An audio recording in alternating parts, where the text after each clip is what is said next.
Broadcasting from the Unshackled Studios in Melbourne. This is WilmsFront, brought to you by the unshackled.net. Now here's Tim Wilms. Hello and welcome to tonight's show. The date is Wednesday, the 20th of November, 2019. It is 7 p.m. here in Melbourne. We are live on the Tim Wilms YouTube channel, so please make yourself known in the live chat. We are also live on Entropy, which is the YouTube enhanced software. So you can go over there. You can ask me a question throughout the show, and best of all, you can also send through a super chat. Which of course we don't have 1,000 subscribers on this channel, but Entropy is a nice cut around that you can still contribute to the production of this show, and not only do you not give Google any money, but Entropy itself, the producer of that, takes less of a cut, so it's a win-win for everyone here. Now, as I promoted on the Unshackled and my own social networks, it's a midweek double feature focusing on the two biggest culture war issues of our time, and that, of course, is the battle to protect life, both the unborn, the vulnerable, disabled, and, of course, the elderly, and resisting the excesses of the LGBT activists, where, well, they're getting pretty extreme more and more of the time. Because, as I mentioned on my show on Friday night, it's 2 years since Australia voted yes to same-sex marriage in the Australian Marriage Law Postal Survey, and certainly, and I say correlation is not causation, but the radical LGBT activists, their demands have certainly increased. Both my interviews tonight pre-recorded, so which means that you won't be able to directly ask me or my guest questions throughout the interview, which I will play, and obviously I'll be monitoring the live chat and interacting with you, but you're seeing me at the moment while I'm speaking. This is right now live. See, it's just 7:02 Melbourne time, so you can tell that this is occurring in real time. But before we get to tonight's feature, there's some other news that I want to comment on. Roger Stone, in case you don't know who he is been Donald Trump's closest confidant and advisor for nearly 40 years now. A lot of our audience will probably know him from his appearances on Alex Jones and Stefan Molyneux in the lead up to the 2016 election. He wrote the books The Clintons' War on Women and The Bush Crime Family, basically going into the two main political dynasties that were in the 2016 presidential election, and basically showing all of their sex and drug crimes and cover-ups laid bare. So he was arrested by the FBI during the Mueller special counseling investigation. He was charged with various offences, lying to Congress, witness tampering, and it's been alleged that he was in communication with WikiLeaks, who published John Podesta's emails, Hillary's campaign manager, and also the Democratic National Committee emails, which demonstrated that the DNC establishment were rigging the primaries in favour of Hillary Clinton over her rival Bernie Sanders. So Roger Stone was arrested right at the beginning of this year. The mainstream media, including CNN, were tipped off in advance because they got live footage of Roger Stone, who is an elderly man now. Basically, a SWAT team came into his house to arrest him. So he has last week had a federal jury trial. He was found guilty on all 7 charges, and everyone thought it was interesting that he was found guilty of lying to Congress, because he's certainly not the first person to do it.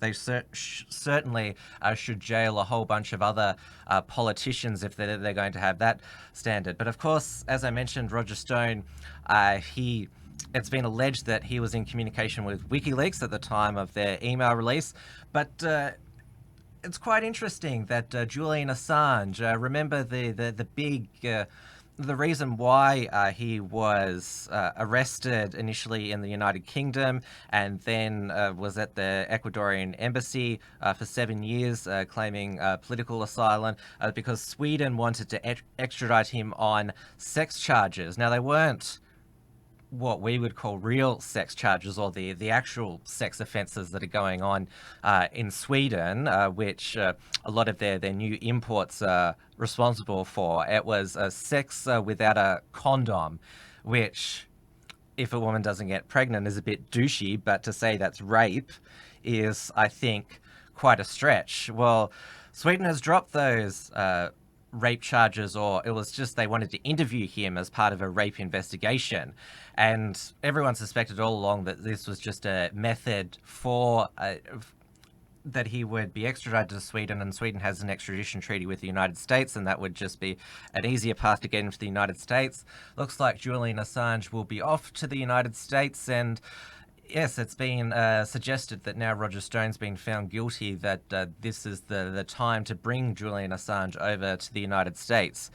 Now, on my previous show, one of my guests was Enrique Tarrio, who is the new chair of the Proud Boys. Well, he's been the chair since the beginning of this year, after founder Gavin McInnes quit at the end of last year, after the New York Proud Boys were smeared for defending themselves against an Antifa ambush, and there was a whole bunch of other fake news that was spreading at the time, including by the Australian press.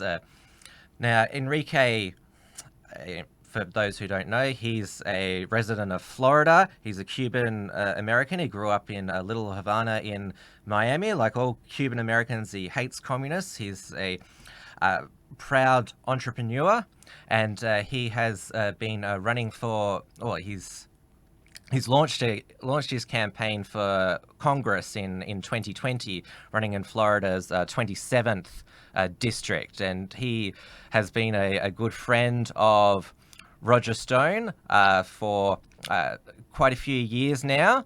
And I'll just show this photo here of there's Roger Stone obviously on the right, and Enrique Tarrio on the left.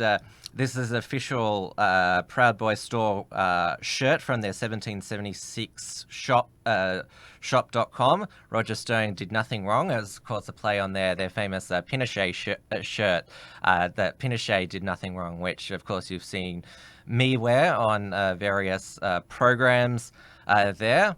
It's all made in America, so I haven't been bothered to import one of these shirts, even though I do agree with the message on that. And when Roger Stone was found guilty, he'll be sentenced in February, and you can guarantee he'll be sentenced for a long time. He's out on bail awaiting sentencing.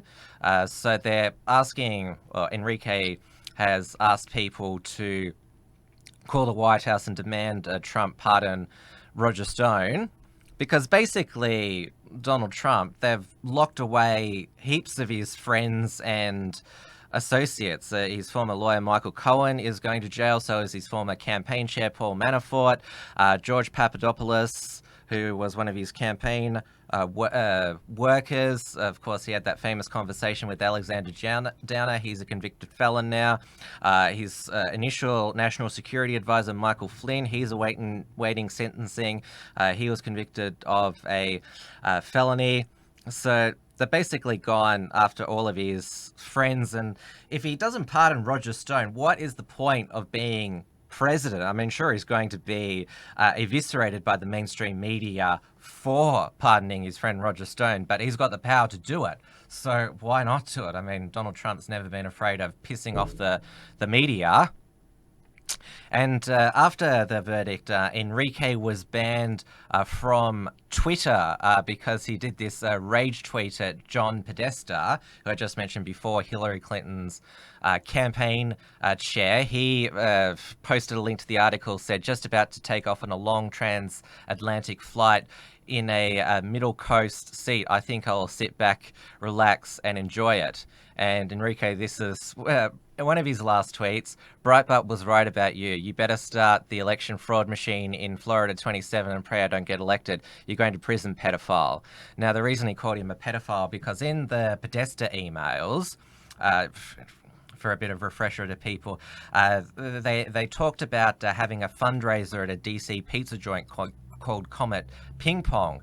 And the emails read very weirdly, that pizza was in all these strange places, and pizza is a known code word for child pornography and child trafficking. So the people who analysed these emails came up with a theory that this pizza joint was actually a child sex trafficking headquarters headed by John Podesta and other Democrat elites. This was the first. This is when Hillary Clinton coined the term fake news, because there was one Pizzagate believer who went to the restaurant and shut it up, and she said fake news is dangerous, has real life consequences, and mainstream media said this is a unhinged conspiracy theory. But of course, Pizzagate has been in the news the last few days because Prince Andrew, at his train wreck interview with the BBC, trying to explain his friendship with convicted pedophile Jeffrey Epstein, billionaire pedophile, and they met even after he was a convicted pedophile, and he was photographed with Virginia Roberts, who has been basically the whistleblower on the Epstein sex trafficking of girls. Prince Andrew said he can't explain that he's photographed with her and Ghislaine Maxwell, and said that on the night in question, he was at a Pizza Express with his family. And so a lot of people have been saying that was Prince Andrew dropping a secret code word there, or was that the best excuse he could come up with in a train wreck interview, which he made no sense. Now, obviously, what else is happening in the United States is that the impeachment hearings in Congress are occurring, And of course, all the best star witnesses that the Democrats and the chair of the impeachment process, Adam Schiff, they've basically just got all of these government officials to basically say, well, I heard from somebody about this phone call. I wonder if, because Facebook and YouTube won't allow us to name the whistleblower who made the initial complaint about the Ukraine phone call, even though it's not illegal to do so. It's interesting that, of course, I've mentioned previously, you're allowed to name the whistleblower in Bill Clinton's impeachment, Linda Tripp, and the media is plastering Julian Assange's name all over the mainstream media today. You could call him a whistleblower. You're allowed to name Chelsea Manning as a whistleblower, Edward Snowden as a whistleblower. I'm not going to get censored for saying their names, which of course is interesting. Now, there has been a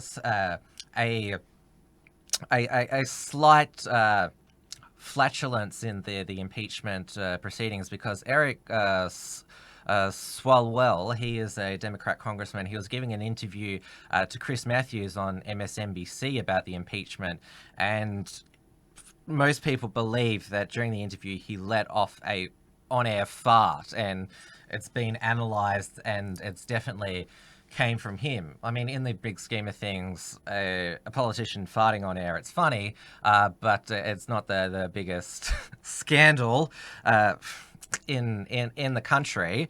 I mean, the last Fartgate was Nancy Grace. She is a legal commentator on HLN, which is Fox News's spin-off. And it was interesting at the time. People said, because Nancy Grace, she basically says people are guilty before they're convicted, and somebody said, Nancy Grace guilty without a trial, now you know how it feels. Well, obviously, the Democrats in the House of Representatives are running a kangaroo court. So this Eric Swalwell, he has been convicted in the kangaroo court of the media as farting on air. So there you go. That's all I'll say on that. The Groper War, we'll get onto a full summary of this on the Uncockables tomorrow night. But the mainstream conservative, the biggest one who has sided with the Gropers is Michelle Malkin. She has been in conservative circles for 25 years. She made a speech at University of California, Los Angeles last week, where she called out Conservative Inc. and specifically said, I call bullshit on what they're trying to do in stifle free speech, and these people are parading around while the country burns. Now, that was she probably knew that this was going to be her last speaking engagement organised by the Young Americas Foundation, because they have fired her for not condemning Nick Fuentes, supporting his right to speak and ask, and said his questions are legitimate. So she, of course, is accused of supporting a white nationalist Holocaust denier. She had the best response to this, saying, "Why should I disavow somebody I've never avowed?" Which is basically sums it up, that you're meant to disavow people who you've never avowed, basically calling out the crap of this stupid disavowal process. Now, I'll get to some Australian news today. I'll see if I can bring it up on the screen here. Here we go here. Yes, so Westpac facing penalties related to money laundering and counter-terrorism laws. So Westpac has been under investigation by the financial crime watchdog, which is called AUSTRAC. They didn't report more than 19.5 million international funds transfer over 5 years. Transfers amounted to 11 billion.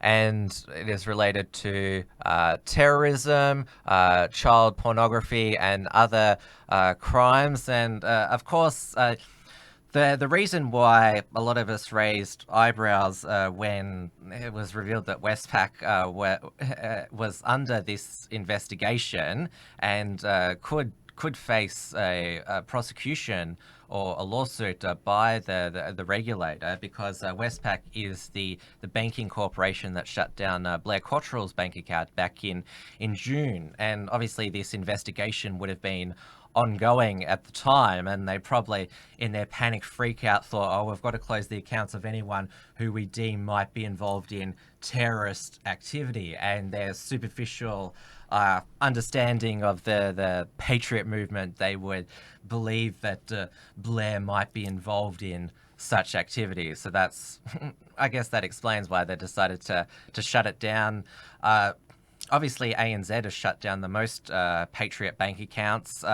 There is no indication that they are under investigation, but of course it wouldn't surprise us given if they have got the same panicked reaction. But that's what's been making news these past few days. I'll move on to my first feature interview. Now, Dr. Rachel Carling, she is a Victorian MLC in the state's parliament from 2014 to 2018 during Daniel Andrews' first term. She's now the CEO of Right to Life New South Wales.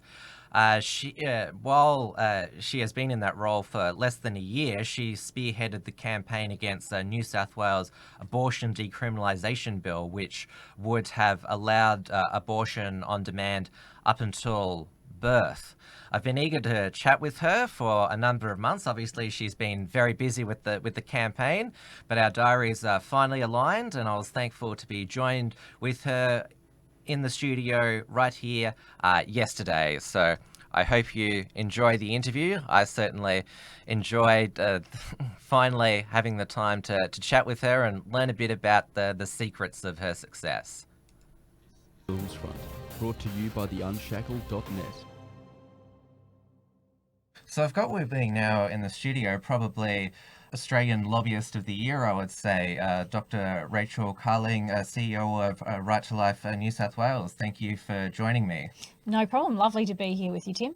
Now, obviously, you've been on the ground in New South Wales these past few months with the Right to Life campaign when the Abortion Decriminalisation Act was sprung, not just on the Parliament, but the people of New South Wales. So it would have been a very grueling time for you, but obviously there were those key amendments to protect the nearly born, which obviously the bill still passed, but there was still significant protections in those bills. So congratulations on at least, because it was a mass mobilisation, and as a Victorian it's been quite demoralising over the past few years being a pro-lifer, but it's certainly given the rest of the nation hope.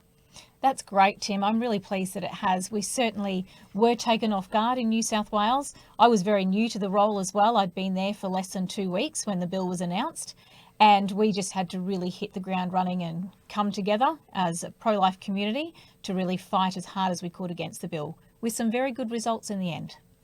Now, I mentioned the Victorian demoralising. In case people don't know, you had a previous life as a Victorian MLC from 2014 to 2018, and Victoria's Abortion Law Reform Act was basically the model for all of these abortion decriminalisation bills that have popped up all across the country, passed in Queensland, Tasmania. They're doing something similar in New Zealand at the moment.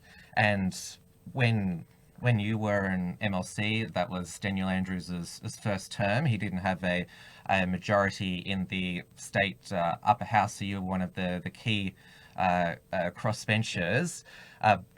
But it's still, Daniel Andrews, he still managed to take the abortion, Victoria's abortion laws to an even more extreme level when there's the 150 metre exclusion zones outside Victorian abortion law clinics, and it's been held up by the High Court, Cathy Clubb, and the Human Rights Law Alliance, which is run by the Australian Christian Lobby, unsuccessfully tried to challenge that. And then, of course, it wasn't talked about in the 2014 state election, but Daniel Andrews sprung euthanasia legislation on the Victorian Parliament. That passed as well, came into effect earlier this year. You spoke at the vigil the night before. You, during your time, tried to introduce a Infant Viability Act that was unsuccessful. So obviously, you, as a legislator, have seen just how difficult it is to affect pro-life legislation? It is very hard to affect change from within. And one thing we need to remember about Daniel Andrews, he was the health minister in 2008 who introduced the abortion law into Victoria as well. So he has quite a history here in Victoria, and quite a reputation Australia-wide as being one of the progressive, I always hate that term, I'm sure you do too, leaders in the pro-choice space. So it shouldn't have come to much of a surprise, really, that he went for euthanasia in our term as well. I mainly get told off by my audience for using the word progressive. They say, no, you should use regressive. Oh, it's definitely regressive. And as you said, it really is demoralising for us as a pro-life community when we see leaders like Daniel Andrews being so successful.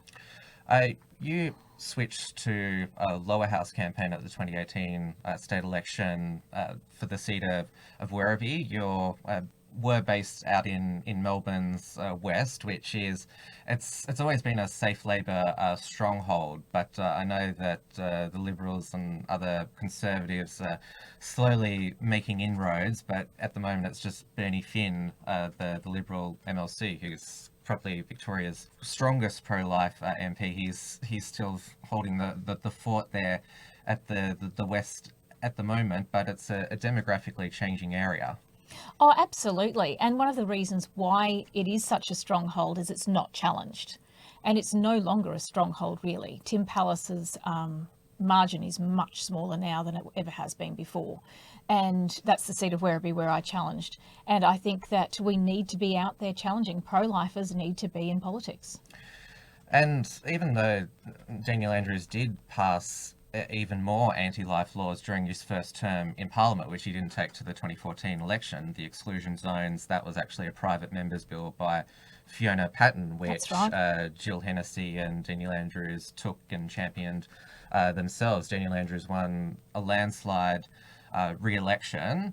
There wasn't much of a Conservative choice for voters in terms of the minor parties. Seen Australian Conservatives didn't contest, neither did Pauline Hanson's One Nation. And so not only did Daniel Andrews increase his majority in the lower house, but he also got a more friendly upper house where his legislative, a few bills that he didn't get through in the last Parliament, he looks like it'll be much easier to get them passed in this Parliament. And I recall you saying at the euthanasia vigil the night before, which you spoke at, that a lot of the pro-life Liberal MPs lost their seats during that election. For example, Graham Watt, he lost his seat of Burwood. And we also saw Michael Gidley lose his seat of Mount Waverley. And it was basically in the east where that wipeout was, and it was pretty incredible. Robert Clark, yes, who held the safe seat of Box Hill, supposedly. The seat of Hawthorn was also lost. It was quite devastating, and it was very deliberately skewed towards going after the men in the lower house who had spoken out against euthanasia. Now, as you've lived in Victoria for most of your life, but now you're a New South Wales lobbyist, and as you said, you'd only been in the role 2 weeks before this abortion decriminalization bill was sprung. But obviously, it's a different jurisdiction, and I just want to get an indication of sort of what was your, I guess, interview pitch to Right to Life New South Wales? Like, what did you want to do? I was actually headhunted. So they didn't actually advertise my job. So I was headhunted because they knew, they had the foresight to know that an abortion bill and possibly a euthanasia bill were on the horizon in the near future. So they headhunted me, particularly because of the way I've worked inside Parliament and outside Parliament on pro-life issues. Yes. And you are right, it's such a different jurisdiction, even just across the border, but completely different. The churches are more active, for example. There's more of a church-going population, and there's a natural home there for a lot of the pro-life movement. But there was also just a much more friendly and more outspoken set of MPs and MLCs in New South Wales compared to what we've had in Victoria. As you said, that they were expecting the New South Wales pro-life lobby that this legislation was coming, but it still took that it was basically announced on the Saturday night and then it was going to go into the Parliament on the Monday. So basically, Saturday night, most people are sort of out and about, and then you get this alert that it's coming on Monday. And so what do you do, given that you've been in the role 2 weeks? How do you react in that situation? We mobilised very, very quickly.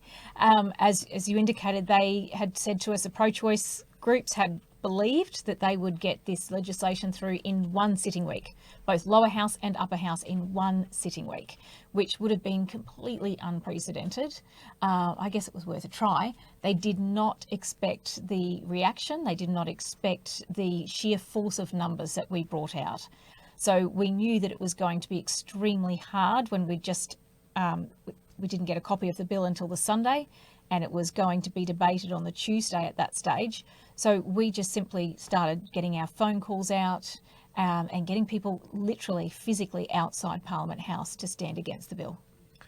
Now, you've already said that New South Wales has a very more active local church community network and just general pro-life groups, because obviously it's primarily the church Christian community, but anyone who believes in basic biology and science, well, they should be pro-life. And I think everyone sort of used to think as Queensland as the most conservative state, but I would say New South Wales is, basically because of the success of the campaign. Obviously, there was, when people learnt about it, they had their natural revulsion to it, but you've also got to help mobilise and manage and make sure that because it is all about optics, as they say, to make sure that the demonstration outside Parliament, the letters to emails to MPs are all respectful. There's no sort of abuse and that sort of thing. And obviously there's social media. Well, it's not just you've got to get your message out there, but in a way that's not going to violate the community standards. So there's a lot to manage and filter and. Absolutely. There certainly were a lot of balls juggling in the air. And one of the other effective things that we did during the campaign was a postcard campaign.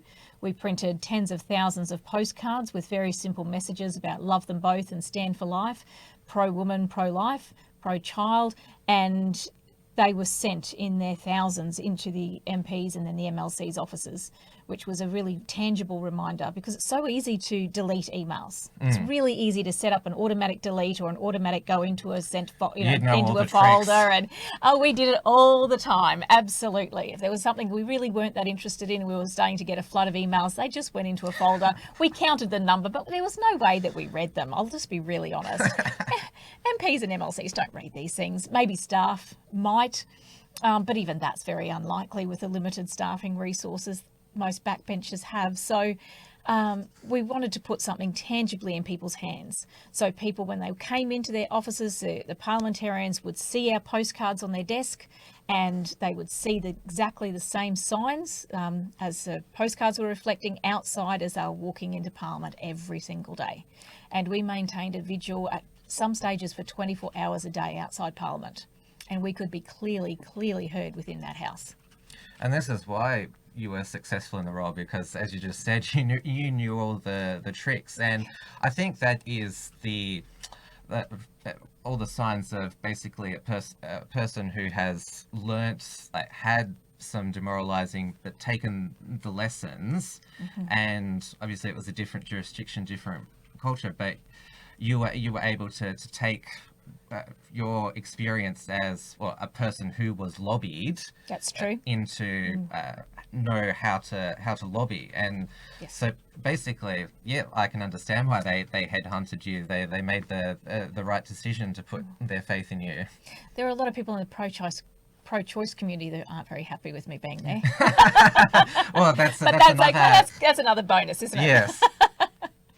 Yeah. So it was a very successful campaign, I think, given the time limits we had. And we also had some friendly media in New South Wales, Yes. which really surprised me considering coming from Victoria, where we have a very unfriendly mainstream media. We were very fortunate to be able to make some connections with the female reporters in particular.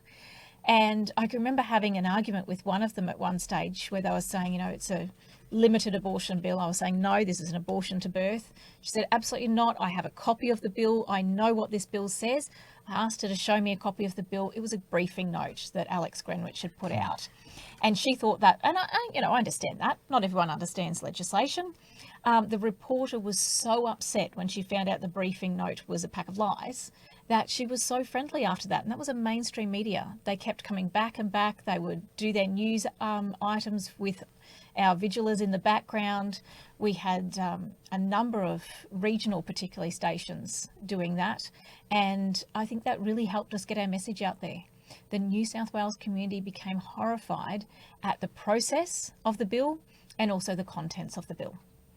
Yes, because obviously local media in the digital age, it's easy for people interstate to consume. And obviously 2GB, Alan Jones was quite vocal in... Yes. He's not strictly pro-life, but he was just aghast that this allowed abortion up until birth. So was Paul Murray, who's Speaker Sky News, even though it's a national news network, it's based in Sydney. Caroline Marcus, she was also another...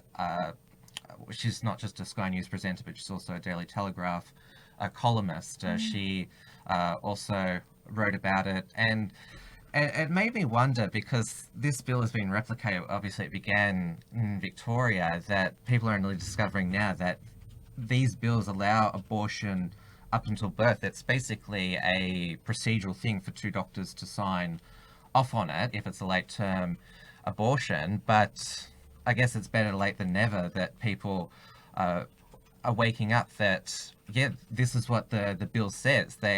Because the pro-choice lobby have been very successful in just saying that this is a private medical procedure. That's true. That's very true. And I think that that's why we're so pleased with some of the amendments that we were able to get through, that the outrage from the community actually drove a lot of those amendments. So, for example, we will now know, we'll have data collected around abortions in New South Wales. And as you know, data is knowledge, and knowledge is power. So we will know what's happening. And that's something we haven't had in any of the jurisdictions like Victoria or Queensland, for example, or Tasmania. We don't really know what's going on. And we're also able to modify the late term provision. So it's not just any two doctors signing off now. One must be a gynecologist, obstetrician, or have some real expertise in that area. And that will honestly prevent the social abortions at late term that we're seeing in other states. The most vocal Liberal MP during the amendment process and the debate process was Tanya Davies. She was the Minister for Women in the previous Parliament, but interestingly, after the March 2019 state election, again, this wasn't discussed, the abortion issue. It wasn't raised during the election, but it was interesting, Tanya Davies, she was dumped to the backbench after that election. Well, she had already been criticised when she was made Minister for Women. How can you be the Minister for Women when you're pro-life? That did not compute for many of the mainstream media at that time. But she basically put her political career on the line to get these amendments through. And at the time, I thought, like, she was threatening to leave the Liberal Party. Then there was the pardon the pun, aborted spill motion. At the time, I thought, in terms of political ethics, that wasn't a good path to go down. But the amendments got up, and upon reflecting on it, even though what she did was quite politically high charged, sometimes the ends do justify the means.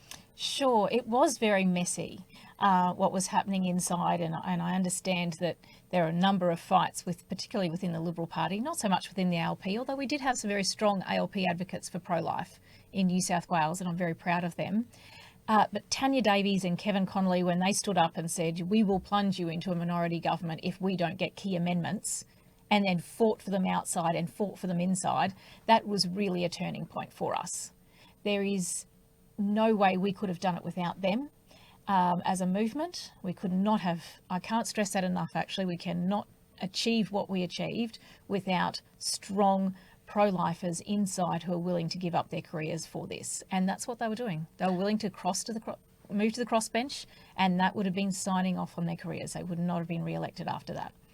And it's quite refreshing that there's still politicians who are willing to, because especially if you're in a major party, you're playing the political career long game. And there's, even if you do have strong views, there's people who say that, oh, if you just sort of tone down this, we'll make you assistant minister, you might get to be a cabinet minister one day. There's sort of all of these people in your ear saying it's about career advancement, and they also say you can't do anything if you're not here, but when do you get to do something?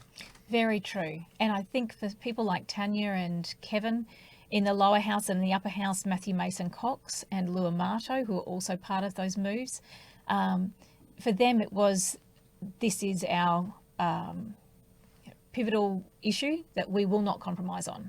We might be able to compromise a little bit on economics and infrastructure and things like that, but we cannot compromise on abortion to birth. And I'm very proud of the stand that they made. And it also helped that the minor parties in the New South Wales upper house, they have a very vocal media voice. Obviously, One Nation in New South Wales led by Mark Latham. Everyone knows who he is. He's always got appearances on Sky News, 2GB, and got a very large social media following. And Shooters, Fishers and Farmers Party, they've been very successful in the southwest of rural New South Wales, and Rob Borsak, their leader, he was quite vocal against this legislation, which you do need a multitude of voices. It wasn't just a major party debate, but obviously the crossbench in New South Wales need them to pass. Governments need them to pass legislation, and so certainly the ones who decided to make this political stitch up, because that's what it was, and thought they could get away with it, they didn't know what was coming. No, I think they really underestimated people like Mark Latham, didn't they? When he got up in the Parliament and called it a Berejiklian Greenwich government, that didn't go down too well. But he made his point, and it was true that the Liberals were allowing themselves to be dictated to by one independent who, they'd made promises to, etc. But he was one person. And I think Mark Latham made that point really clearly. And I would not mess with him, to be honest, if I was the Liberal government or any government, to be honest. He was very strong. And as you said, the Shooters, Fishers and Farmers Party with Rob Borsak, they were very strong. They presented our petition, which was almost 100,000 signatures in the end. And a lot of that was, they truly believe, they are truly pro-life, Robert and Mark Banasiak. There's also a bit of pragmatics there. They are also, their biggest competition is the National Party. And the National Party as a whole, they all voted anti-life in this bill. So that ability to reflect the regional and rural parts of New South Wales, who are much more pro-life than the city, we know that. We understand that's the demographics. To see that the Shooters were actually representing their communities better than the Nationals was a real political advantage for them as well. Well, people interstate might not know that the New South Wales National Party, it's very socially progressive and... regressive? Yes. But I think it was Bernie Finn, your former colleague, who said they're basically no different from the Greens. Why don't they just join them? Yeah. Well, I think the Greens have infiltrated them, absolutely. The Greens are more likely to get voted in inner city. The Nationals are more likely to get voted in the country. So, yeah, there's been a lot of infiltration there. Successful infiltration. Yes. Now, obviously, emails, you said, can basically easily be filtered, but cards, which was one of the successful because they're a bit heavy to put in the bin, to be a bit crude. But True. What basically makes the politicians scared is people on the ground, and you had that, and that's what the left has been very successful. You have to look at the Extinction Rebellion protesters. Even though they were breaking the law, supergluing themselves to the road, they still managed to get into the National political conversation.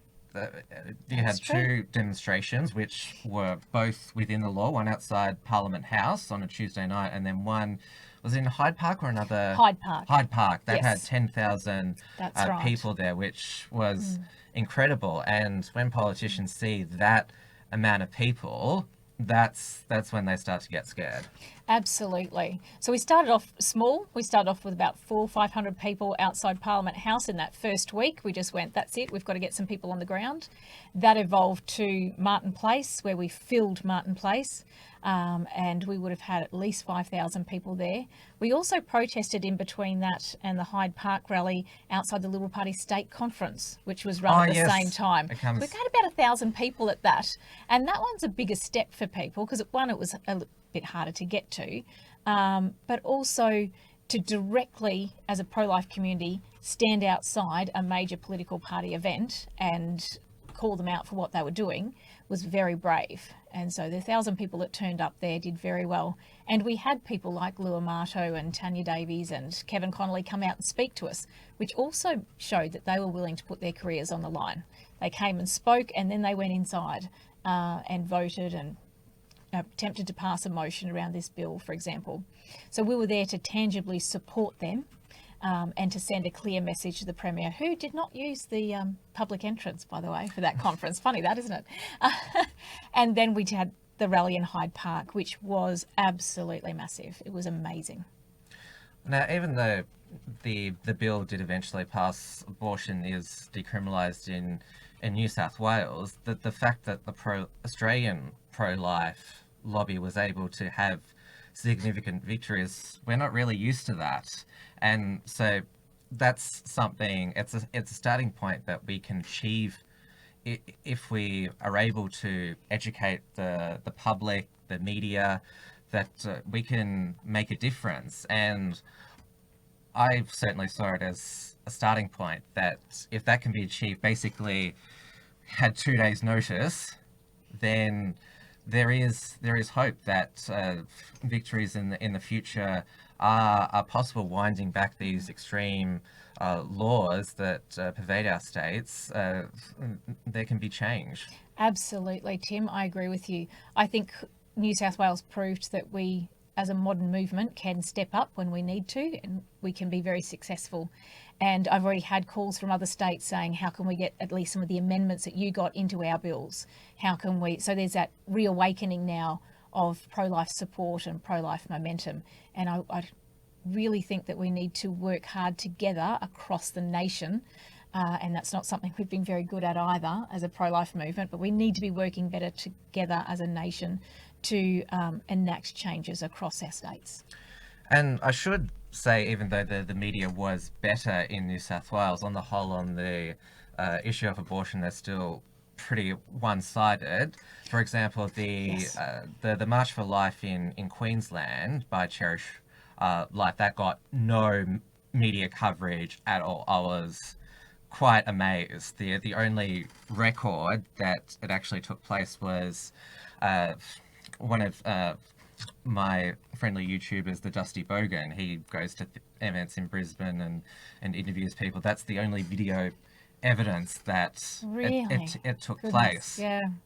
And- Shouldn't surprise me, but And what I also liked, because it was still difficult to get accurate reporting on the debate happening place, the New South Wales Right to Life Facebook page that in real time posted updates about which amendments had passed, which had failed, and I used a lot of that on my weeknight shows just to Great. keep our audience informed. So it was a very useful direct communication tool, because obviously you've got people on the ground in the Parliament watching the debate, and it's one of the benefits of the digital age that you can bypass the gatekeepers. And so I thought that was very, very good source of innovation. Oh, fantastic. I'm really pleased to hear that. We really did want to make sure that people were informed in real time as to exactly what was happening. And it's very hard for most people to be able to sit and watch Parliament. I understand that. It's even hard to understand what kind of amendments were passed when a vote happens in Parliament, and to keep track of what's going on, because it can be quite a confusing and chaotic place, particularly when emotions are running high, as they do in arguments like this. So we found that a very useful tool for our members. Even if you go on the state Parliament website and try to look it up, there's a lot of gobbledygook you've got to get through. Certainly is. You would know there's procedures and motions. Yes. There's a lot of procedural things which the layperson who just wants to know which amendments got up, it's very hard for them to track. Very hard. And because of our Westminster system and the way we write amendments as well, they're not emotively written, they're not written in plain English. They can actually be really difficult to understand what they're actually saying. So we tried to interpret that. I guess plain English is a good way of putting it for our audience. Now, we have our annual March for the Babies in Victoria every October on the anniversary of the passing of the Abortion Law Reform Act 2008 to commemorate the babies who have been killed and also lobby for change. And as I've said, I felt quite demoralised going to previous marches, but there was real optimism in the air this year, and there was around about 4,000 people who attended this year's march. Certainly the successes in New South Wales had filtered here and inspired people to come out active, and the counter-protest, which occurs every year, Fiona Patton makes an appearance, was they tried to scream as loudly as they could there. You've spoken in there, you've heard their profanity. They couldn't they couldn't scream. They tried to scream as loud as they could, but it was very difficult for anyone to hear them, which was good.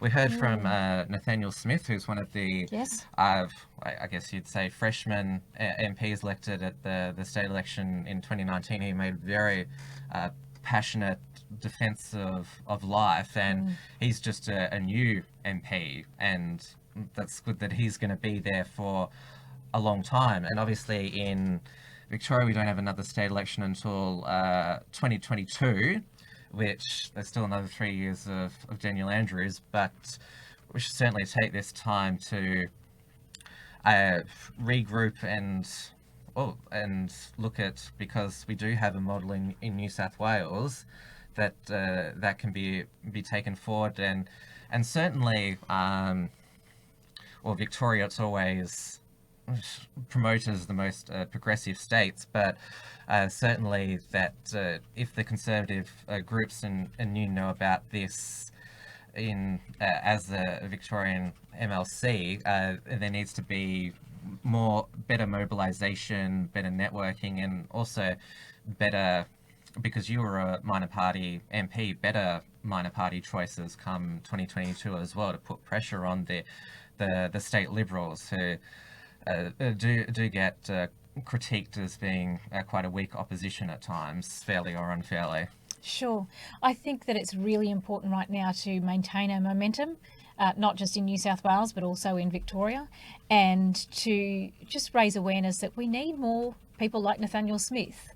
He's a great example, very strong, very outspoken, very well articulated, has a great career ahead of him in New South Wales. We need more men and women like him here in Victoria. So we also need to be, just going to use the word bluntly, infiltrate. We need to be infiltrating the major parties as well. Make sure that we have that balance.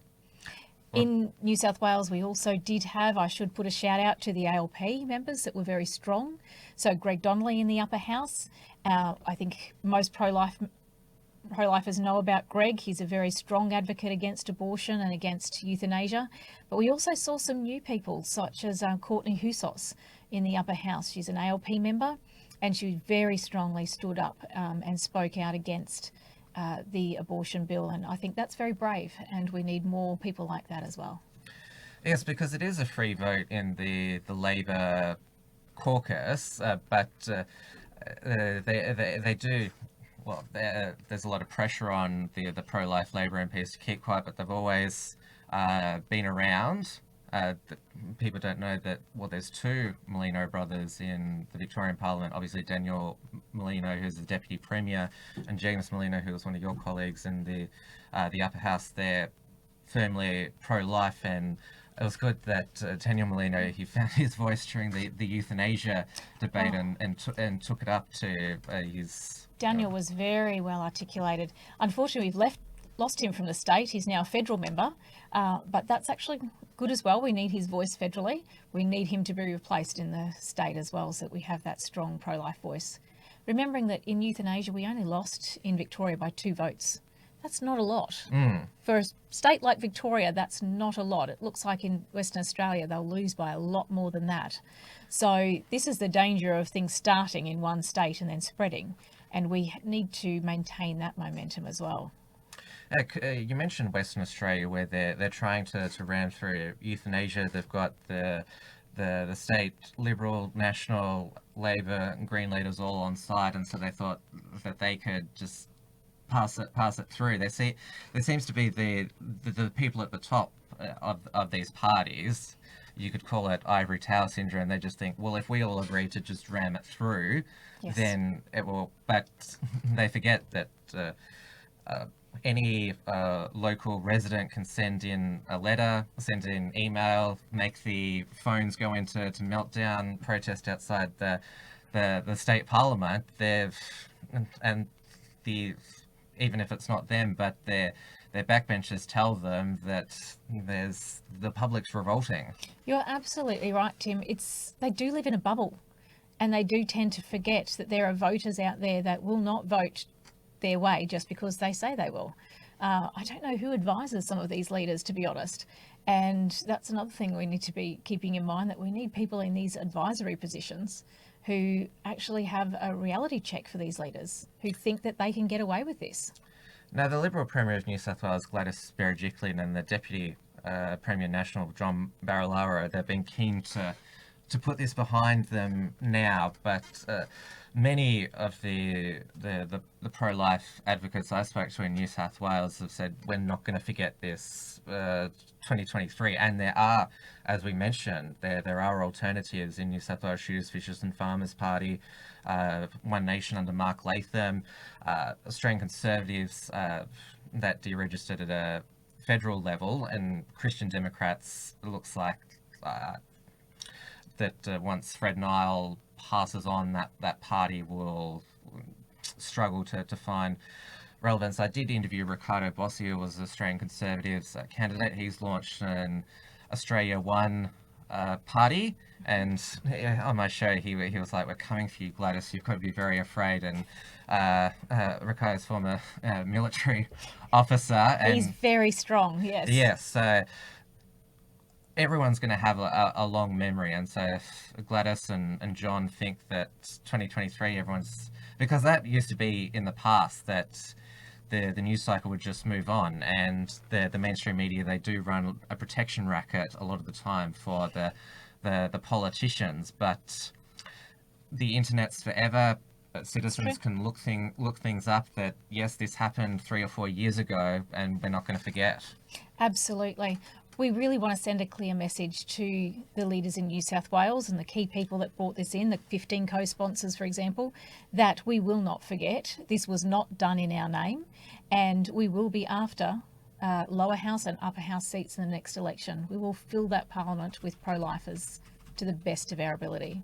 And that's minor parties, major parties will be getting involved in pre-selections. And that's something that even Right to Life New South Wales are recognising, that we need to become much more politically active in the future. And we are making plans around that. Well, I've appreciated it that obviously you've been very busy and you've been in another state, but I was very glad that you've been able to make the time to come and speak with me, because yes, you've obviously had a busy time, and there's a lot to both ask you about and praise you. Obviously it's coming down to the end of the year, unless there's another surprise thing. How exhausting has it been, this? Oh, it has been exhausting. Yes. I mean, we were working 16-hour days during this, 2 months. 2 months is not a long time for a campaign. So, we worked, but we always kept in mind that the end goal, and, we're there to defend life and we can rest later. We had to keep going, eye on the prize. And while we didn't defeat the bill, we were able to make some significant changes, and we were able to gain such momentum that I do believe we will make a difference in the next New South Wales state election. Yeah, I don't doubt that. Well, congratulations on your work so far. I'll just say, enjoy taking a breather, but who knows what can be sprung at any moment. That's the thing. That is very true. That is very true. We are not resting. Thank you, Rachel. Thanks, Tim. This is WilmsFront, brought to you by the unshackled.net. Now I'll move straight into my second feature interview. I already gave a brief introduction earlier on that it is 2 years since the yes vote in the same-sex marriage survey. The No campaign, they focused more on what would come after same-sex marriage.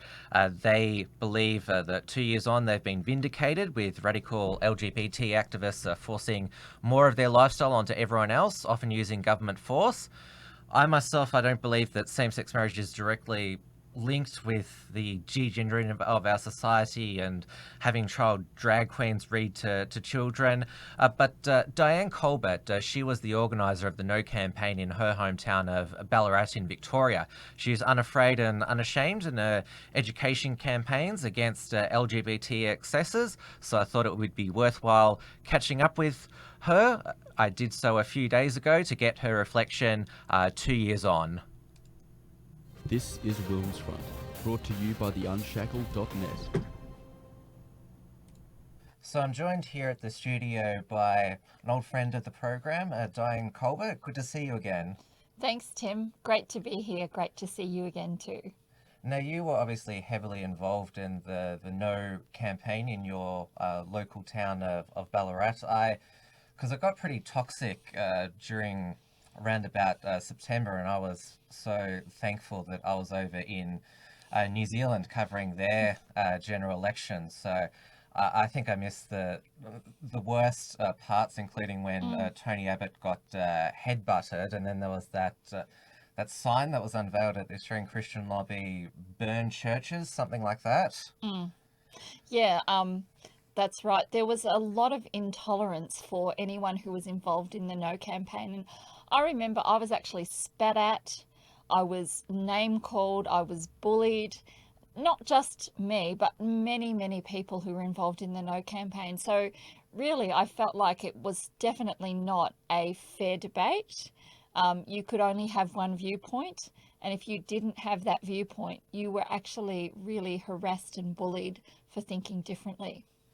We'll just talk a bit about the politics of Ballarat for those who are not familiar and not from Victoria. I actually lived there myself for 3 years, and it's a regional centre, and most regional centres in Australia are safe Labor seats. The rural areas, that's where Liberals and Nationals hold the seats, but rural cities such as Ballarat, Bendigo in New South Wales, the Illawarra and the Hunter, they're safe Labor, and so it is very much contrary to what some people might think.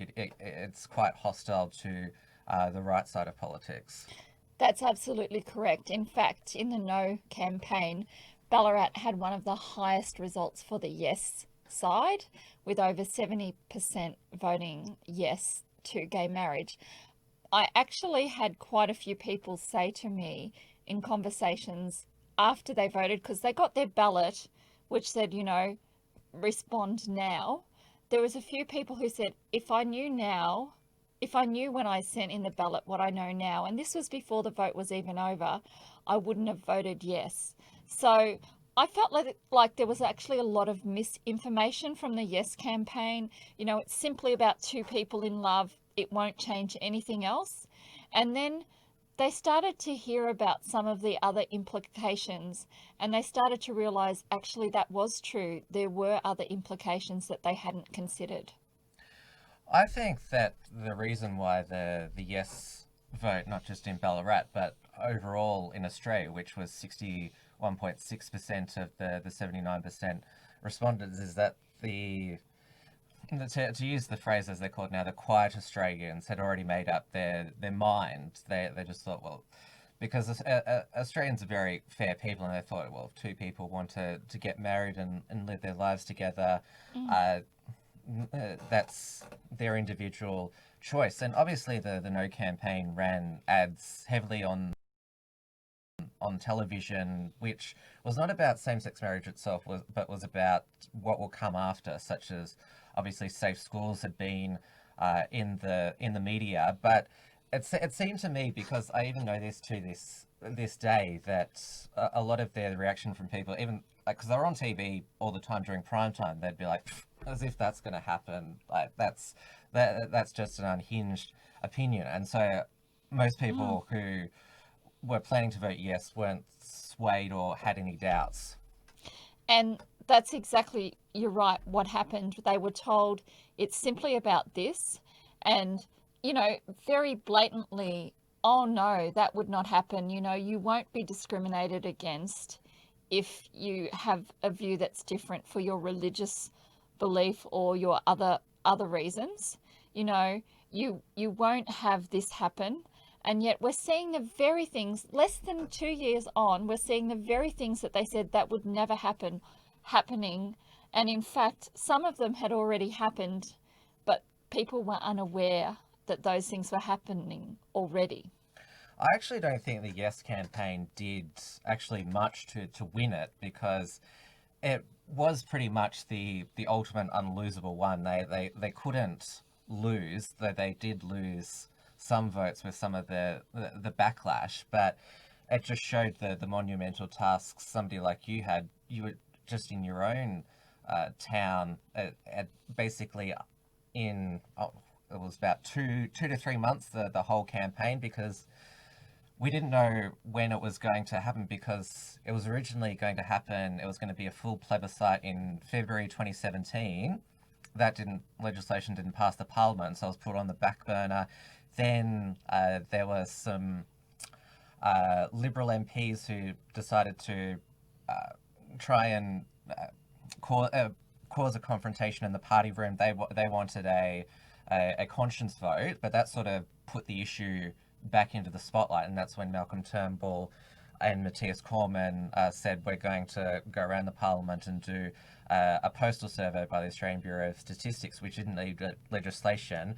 It was so strange. The Yes advocates, even though they were going to win a vote, they still didn't want the vote, which was so strange to me. And they fought it in the High Court, trying to get it struck out. And of course, the Labor Party and the Greens and a few other the crossbenchers, they voted down the initial plebiscite legislation, even though most of the Labor Party now is pro LGBT, and the ones who are socially conservative are just told to shut up. But that was so strange to me. But there's still some who are even bitter that it had to be a vote, and you won in a landslide. Well, I think one of the things that did happen is straight afterwards, if I'm understanding correctly, Daniel Andrews said, basically, you know, let's go after all the no voters, anyone who publicly campaigned against it, for the trauma they put us through in having to go through this. You know, it was like you could not express an opinion differently to their opinion, even though we were supposed to be having a reasonable debate.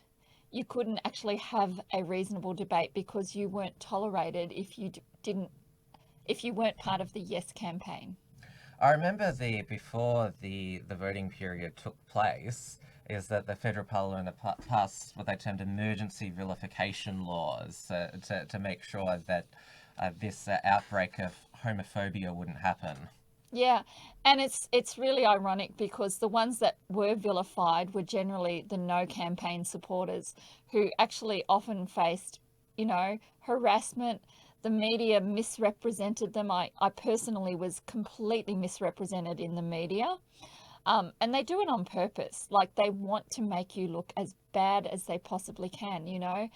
And, you know, where was the protection from vilification for anyone who was involved on the No side? There was none. So what did it involve on the ground, being the no coordinator for Ballarat?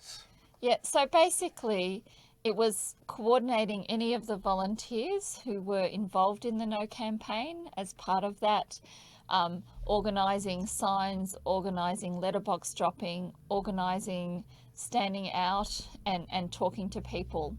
And so we did a bit of that. We also chose to speak to the local council because we were concerned that the council was representing one side of the vote.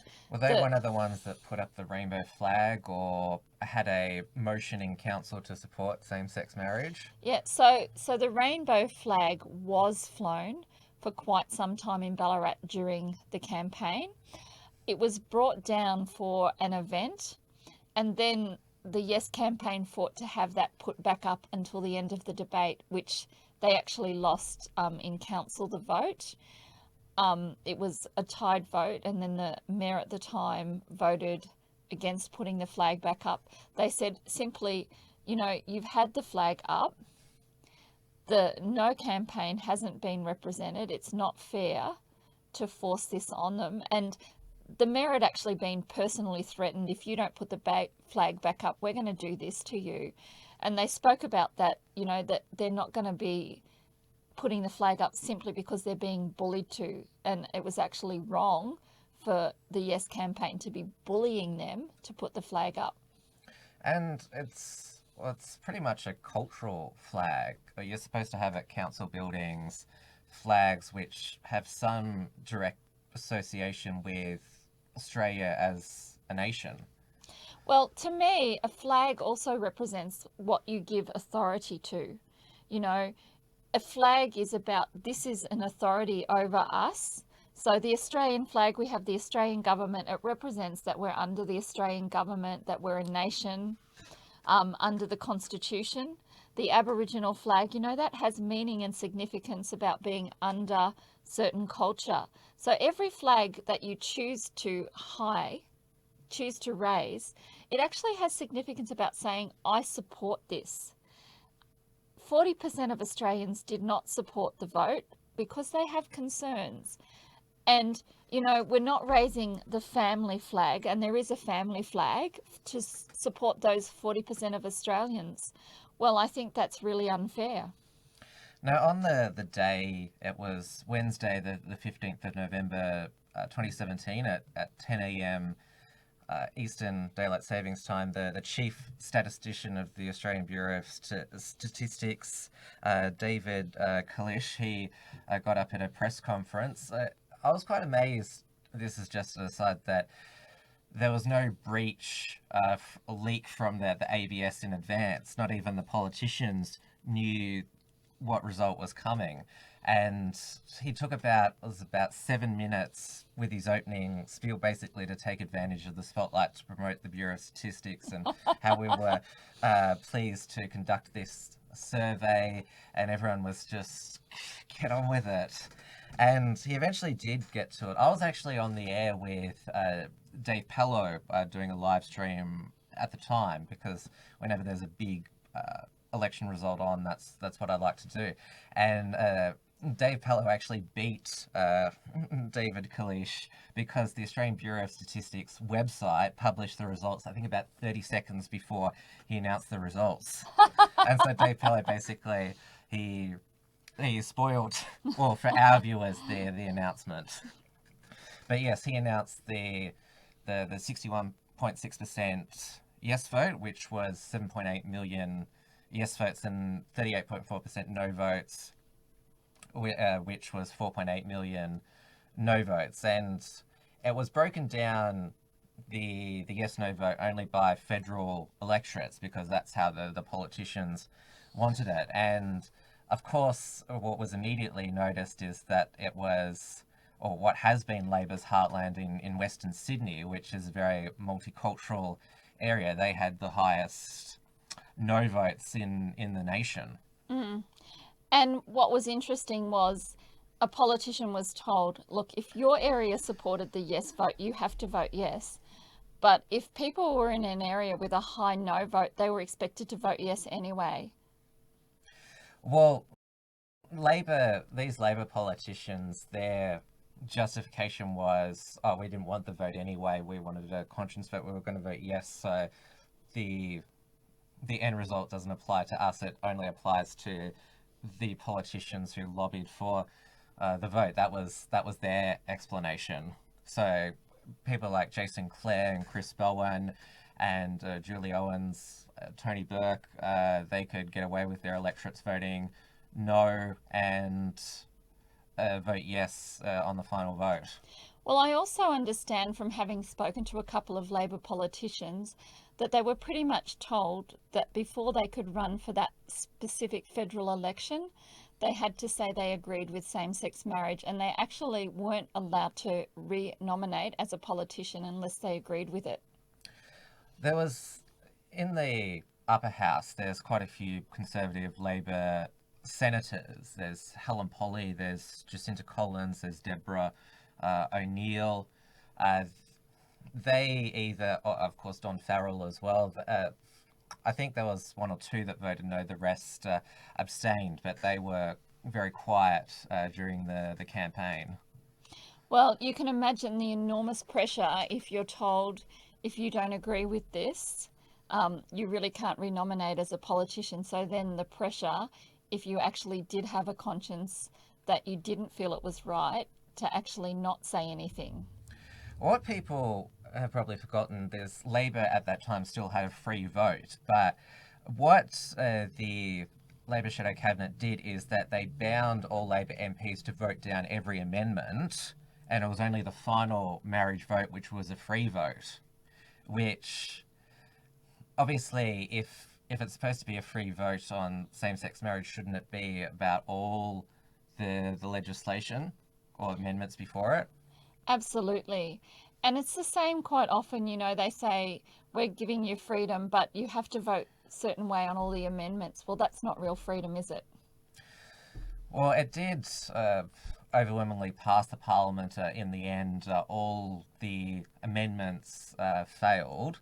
And of course, when it passed the House of Representatives, there was just 4 on the no side, and over 100 on the yes side, and then there was the big clap. And a few who walked out and didn't vote. Yes, Tony Abbott, he abstained, so did Kevin Andrews, Michael Sukkar, Andrew Hastie, George Christensen.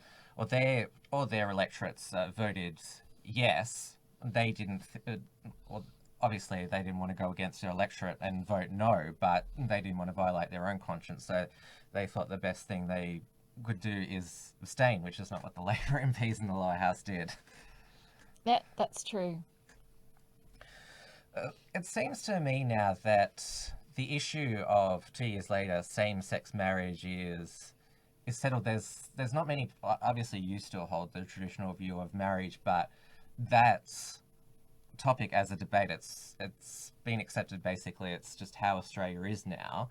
The debate has now turned to, because the radical LGBT activists, and I don't believe they represent all LGBT people. There's a lot who just want to quietly live their lives, and there's a lot who are just satisfied with same-sex marriage, but they're the ones who lobby the politicians, and this is what the No campaign was wanting about these other things. And Marriage Alliance, which was part of the coalition for marriage, that was founded by Sophie York. She used to be in the Liberal Party.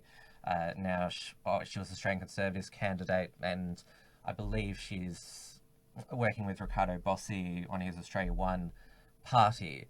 That organisation changed to Binary Australia, which is now run by Kirralie Smith, who used to run Hello Choices, but this is, well, she believes that this is quite an important area, and binary, as the word suggests, it's basically trying to educate the public and, well, lobby the politicians to retain that there's 2 genders, which, well, that was science and biology for forever, but of course we've seen the worst example was in Tasmania, where gender is now removed from birth certificates and it's an opt-in. And of course they still retain medical records which have biological gender, but it's not on the actual birth certificate itself. And we had passed in Victoria where a person just by themselves can change their gender from male to female, female to male, male to female. Yeah, and to do it every year if they so choose. Yes, or they can change it to something else as long as it's not obscene. Yeah, and you know what's really interesting about that is they say that you can't change, right? That, for example, if you're homosexual, you're born that way and you can't change. So if that was true, right, your gender identity is innate and unchangeable, then why would you need a provision to change your birth certificate every year? If your gender is innate and unchangeable. I don't know why they set it up like that. Yeah, and to me, there's so many contradictions in what is being pushed to form legislation. You know, if our gender is fluid and changeable, then why can't someone change from homosexual to heterosexual if it's fluid and changeable? Well, it's not, I would argue there, it's not recorded on any government document. Well, it shouldn't be. Your sexuality, it's not. Well, there's been a bit of controversy in that on the next census that they've removed the sexual orientation question. All the LGBT people are quite upset about that because they won't get statistics on their representation. But yes, it's not needed or it shouldn't be needed for government records. Maybe it's appropriate for your doctor to know, but that's about it. Well, obviously your birth certificate, it has a gender recorded, but yes, where it can be changed now, as we said, to basically anything. I would have been satisfied because obviously to medically transition, you have to go through a doctor's approval process. I got to have been satisfied if doctors had to sign off on it, but this is not with these legislation. It's self-identification, which is basically you can have, well, the most famous case was that Jessica Yaniv in Canada who tried to force the salons to wax their balls. Yeah, I mean, it's pretty horrific when your feelings now dominate instead of biology. And, you know, the science is pretty clear that there are thousands of differences between males and females. You know, even the way we see and the way we hear is different. You know, we have differences biologically. That's why men are more likely to be colorblind. It's simply because we have different eyes, you know. But we're ignoring all of that for an agenda that has been set by a few radical activists. And, do you know, this science is really important because it actually determines a lot of health outcomes. You know, because boys do hear differently, you've got a woman teacher in the classroom with a higher voice, as we females often do have. He can't hear so well sitting in the back of the class. Now he's getting diagnosed with ADHD simply because he's not paying attention. Now, they're not actually saying anymore, well, we know we've got some differences between males and females. Let's move this boy to the front of the class and see if that changes his behavior. Do you know? So things that can seem small and insignificant actually can be quite significant. So I find there's a lot of doctors concerned about kids being put on drugs for ADHD, and they think actually there's probably nothing really wrong with them. It's probably simply a matter of class positioning, you know. So I think we have to look at biology and take biology seriously. I don't think we can just chuck out what we've known about, you know, our DNA, about our biology, about the way that men and women are different, equal, but different. Well, that's a whole other topic, the pharmaceuticalization, the drugging of, well, the population as a whole, but children, the solution seems to be if you've got some sort of social or mental issue that we just put you on drugs. That's it. Well, it's $1 trillion industry, but yes, that's a whole other topic. Now, what we've seen we've got the Safe Schools program, the full Ros Ward version of it in Victoria. In other states and territories, it's called something else, so people aren't reminded of Ros Ward when they hear the term safe schools. But in Victoria, we've also got respect for relationships, which, as you were just talking about before, is basically trying to de-gender children, arguing that gender stereotypes lead to domestic violence. And I remember seeing a documentary, it was in Iceland, which they want to achieve gender equality, and they actually have schools which basically aim to basically tell children off if not, well, try and deprogram them from being their natural gender.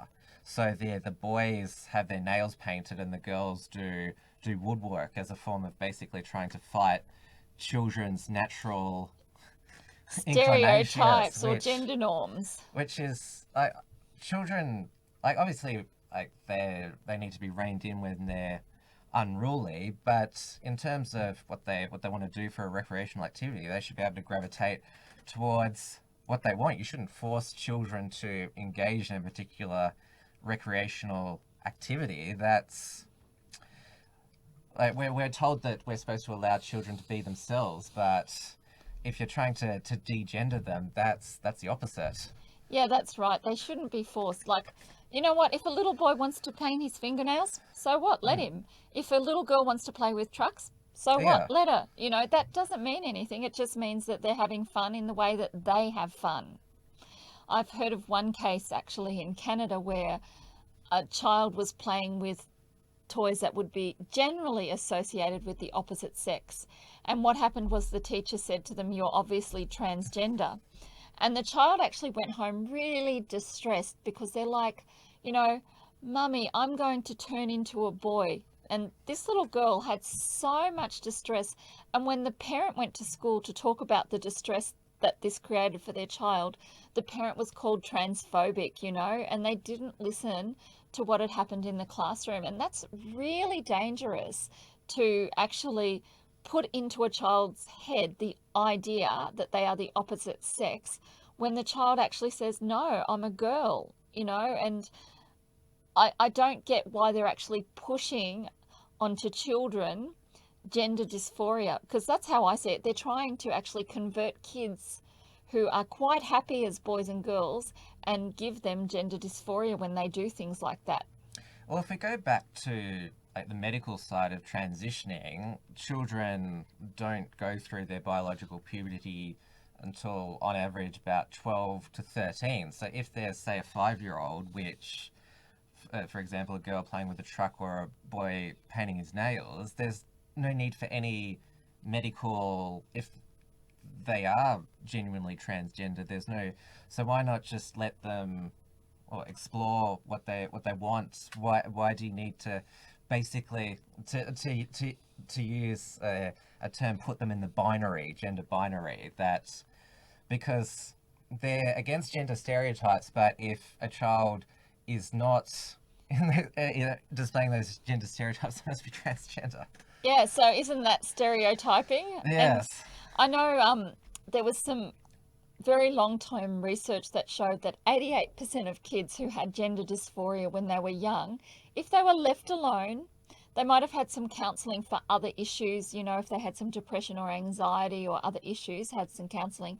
But if they were left alone, they naturally grew out of the gender dysphoria. And how much better for them, you know, not to have invasive treatments that could cause cancer, heart problems, lifelong sterility. And kids can't possibly understand the implications of the treatments for being transgender, as they call it. They can't understand what this would mean for their life. You know, how can a child give informed consent to, "I might never be a mum or a dad. I might have heart disease and die much younger. I might get cancer from taking these drugs." You know, I don't get why we would push these invasive, irreversible treatments onto children. Because transgender people, they've been around for 50 plus years. I think the first full sex change was, it'd been early 60s.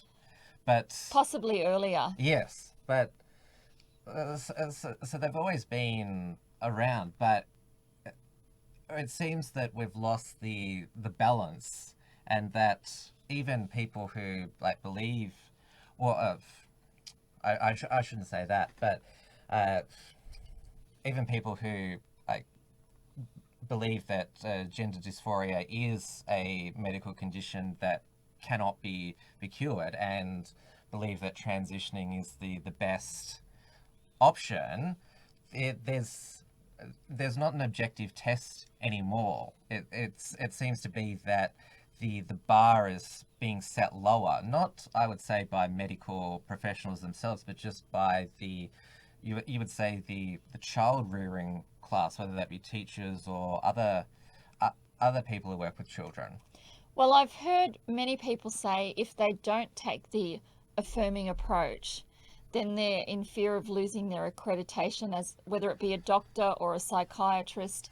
So they actually have to affirm this new thinking. But there really is no, if you look for quality research, there really is none. You know, we're really socially experimenting on kids with this stuff, and it's quite dangerous.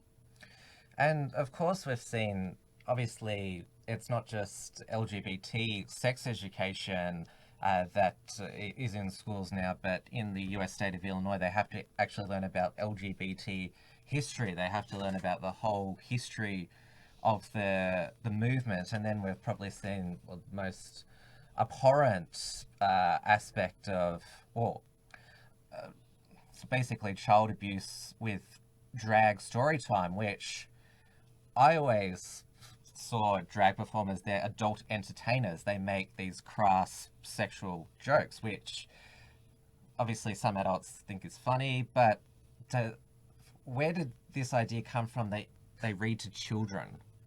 That's what, and why does it seems like every story time these days at the local library is a drag story time. There was one in Melbourne back in May. There was one in Perth. Where did this concept come from? Because, well, I'm still relatively young. This is completely foreign to me. And to many people. And I think it's an interesting point you make about the LGBTQI history, because I think it's a really unbalanced history that is taught. Like, if people knew, one of the first transgenders, Dr. John Money, did a surgery on a little boy who became David Reimer eventually, right? And if we actually really taught LGBTQI history, we'd know that a lot of the thinking is based on fraud. Well, that was John Money. He was basically running a human experiment, because David Reimer didn't have gender dysphoria. It was an unfortunate circumcision accident which burnt off his male genitals, and so Dr. John Money thought, hey, this will be a good...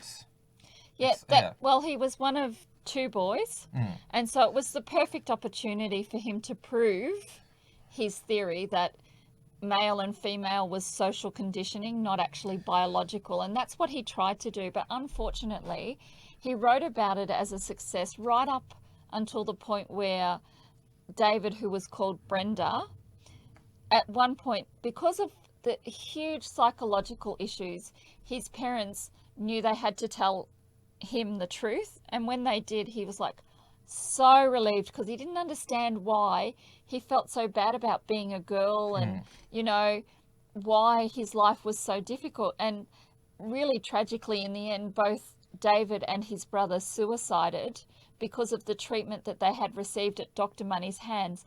No, most people will never learn that in their LGBTQ history, and yet that is the beginnings of the transgender history, and we need to be aware of the risks as well. It's a horrible, tragic story, and Dr. John Money, basically, he's pure evil of what he did to that family, because the parents are still alive, both their children are dead. When I saw a documentary on it, I was just horrified that could happen to a family. Yeah, it's horrific. And unfortunately, Dr. Walker, who was one of the other people who has founded the World Organization for Transgender Health and Guidelines, I don't know if you've ever heard of Walt Heyer, but he advised Walt Heyer, clear-cut case of gender dysphoria. Now we're talking about an adult, not a child in this particular instance. I'm aware of his story. Yeah. So he lived for 40 years as a man, went through, became a woman. In the process of becoming a woman, he lost his family relationships. He became divorced. There was a lot of family trauma that happened. After 8 years of living as Laura, Walt realized my feelings weren't based in being a female in a male body. They're based in psychological things. They're based in sexual abuse. They're based in the fact that my grandmother affirmed me as a girl and put me in a pretty pink dress. You know, he actually came to realize he'd been lied to. He'd been deceived. And I think many people are actually really angry because they don't look at psychological potential causes for gender dysphoria. And we're losing the ability and the capacity to see so often trauma does play a part in gender dysphoria. I always come at the LGBT issues as long as it's an informed, voluntary choice. I wish them all the best, but it seems that today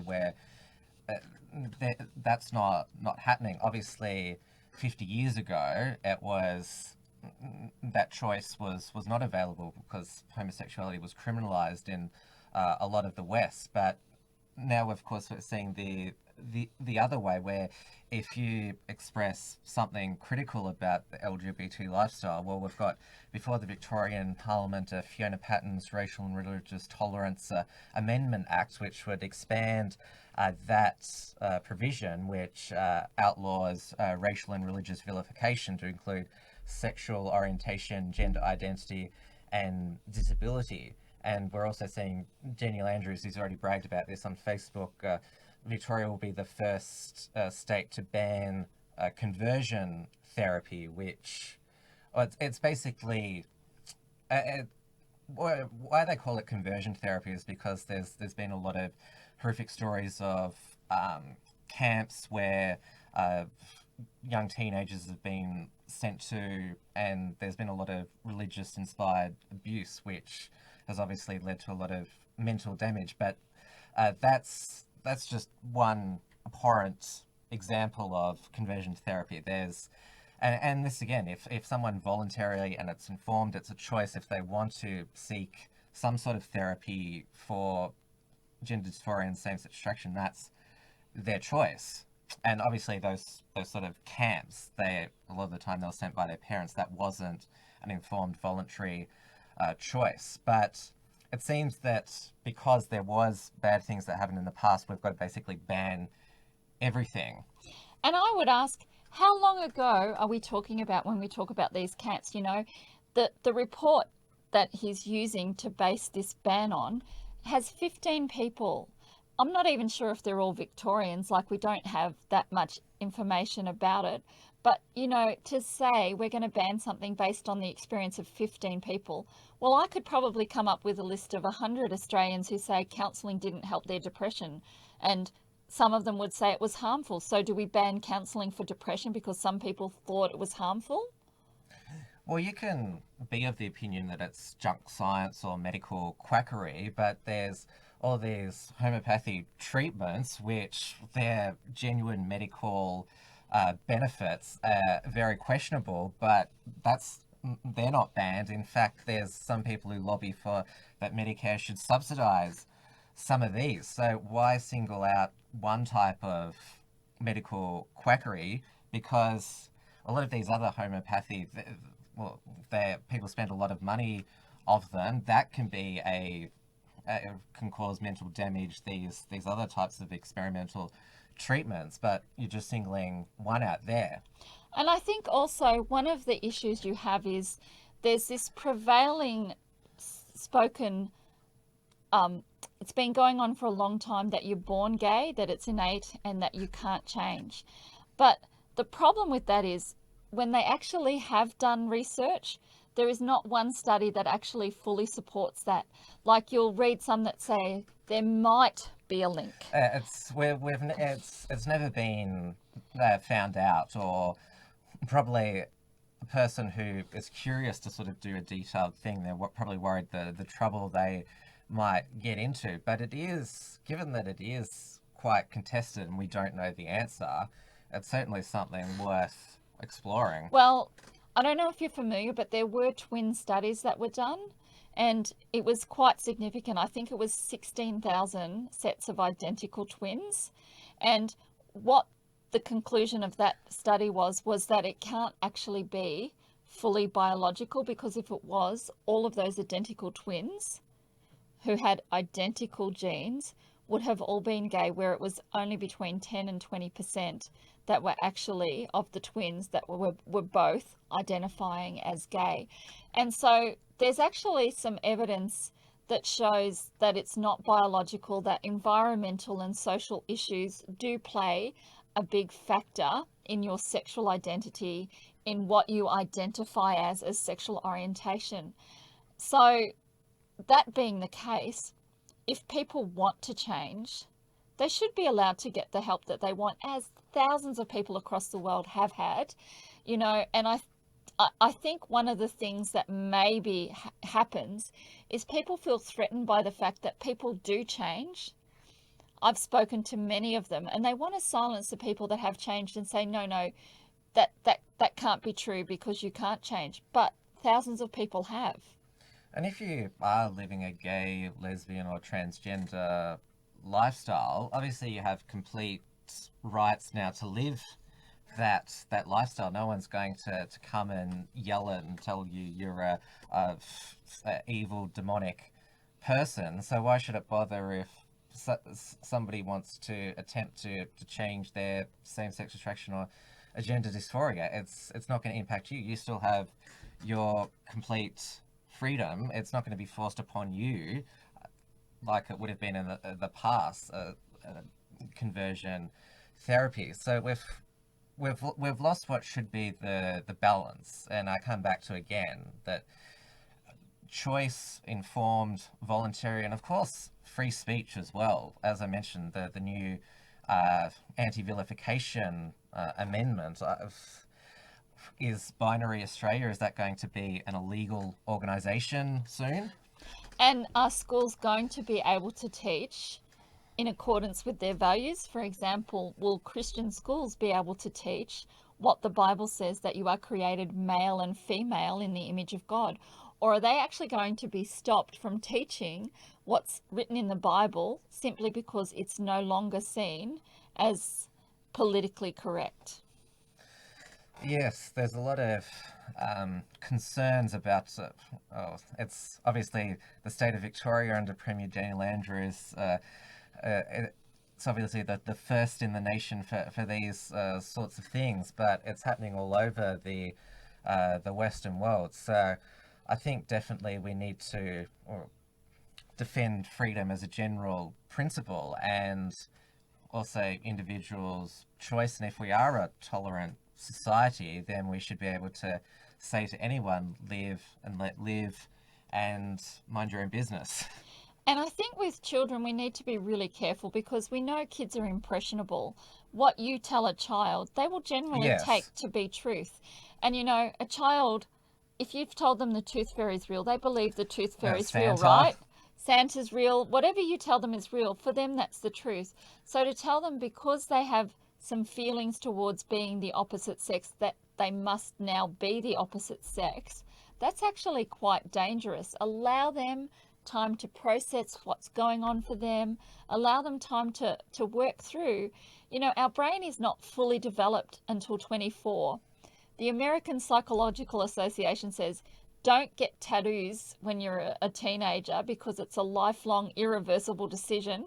So we're not going to let someone have a tattoo, but we're going to let them decide to cut off parts of their body. It just doesn't make sense. Certainly when it's come to children, we've lost that delicacy, which we should always have when it comes to children. Well, it's been good to catch up with you again, Dianne. You're still a free woman. I hope that stays the same. There's because you have lost your mental health accreditation, which obviously is a it's a blow for anyone who wants to, or who basically wants to. They can't get, because they can't claim Medicare or anything like that. But Well, I've lost the ability to run the training which I had run for 11 years with no complaints, you know, and I'm not the only person. Like, there's a lot of people who've lost the freedom of speech and freedom of conscience since the No campaign vote, where they've found they can no longer either be a teacher or a social worker or many different fields of work. You know, people all over Australia have already lost their careers. Of course, we don't hear about that in the mainstream media because they said that wouldn't happen. And I think one of the things we need to have a balance where we are hearing the voices of the concern, genuine concern for what's happening with kids, you know, which is having a real impact on the rest of their lives. yes, it's certainly, I think, as I said, we need to be more delicate than we are at the moment. It's in a whole range of things we've lost rationality, but I'm glad we could still have this conversation, and well, let's hope on the next anniversary we're not discussing even more radical things that have come up. Or we're not talking from prison. Yes, we're talking to you from the phone glass. Stay safe. Thanks, Tim. This is WilmsFront, brought to you by the unshackled.net. And that's the show for this midweek edition. Obviously, last week I was, as you all know, I was quite busy Monday to Thursday covering Blair Cottrell's appeal trial over his blasphemy conviction for the 2015 United Patriots Front mock beheading under Victoria's Racial and Religious Tolerance Act. I still have been busy with a lot of other things this past week, so I am still running on quite an empty, but as you've seen tonight, the show must go on, the news continues, and I had two great guests on tonight. Now, as most of you will be aware now, I have just turned 30, which is a significant milestone. My birthday was yesterday, so the focus of this Friday's WilmsFront, which will be 7 p.m. Melbourne time as per usual, be a reflection on how the world has changed during my lifetime, because the Berlin Wall was being smashed to bits by East Germans when I was born, but now the communists are engaged in a reinvention project. So make sure that if you haven't, you're subscribed to this channel, click the bell to allow notifications, press the like button, comment, share, and you can check out the archive of episodes at timwilms.com. Follow me on social media, facebook.com/WilmsFront, twitter.com/WilmsFront, minds.com/TimWilms, and gab.com/TimWilms. On my website, you can also see the links to the podcast version of WilmsFront, which also features Trans Tasman Talk with Dewey DeWall, which is broadcast live on the Unshackled YouTube channel every Tuesday evening, 7 p.m. Melbourne time. So I'm on Apple, Spotify, TuneIn Radio, and Stitcher. On right now, I have gone overtime again, is Dia Beltran over on her channel, her weekly live stream. She's got Jim Savage, who has been associated with the One Nation Party for a number of years, but like many, has had a falling out with the leadership, and knows a bit about some of the recent controversies which have been plaguing the party. And of course, the Uncockables tomorrow night, Thursday, 8:30 p.m. on its own YouTube channel. Latest in the Groper War. We're basically Australian Groper HQ. Live episodes of Detonation by my colleague Steel Archer. They are on the dedicated Detonation channel with the archive at steelarcher.com. I know I've been saying it for a while, but obviously we've been quite busy. A new report from Tiger Mountain episodes with Richard Wollstonecroft will be premiering soon.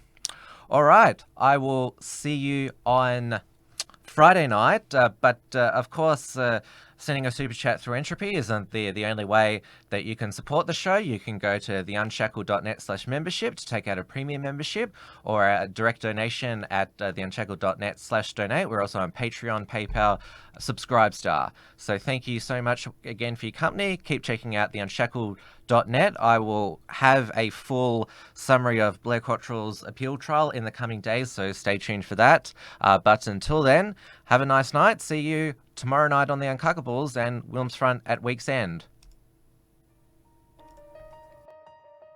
Thanks for tuning in to WilmsFront. Visit timwilms.com or Rational Rise TV to view the archive of episodes. And keep visiting theunshackled.net to view all our shows and to keep up with the latest real news and analysis.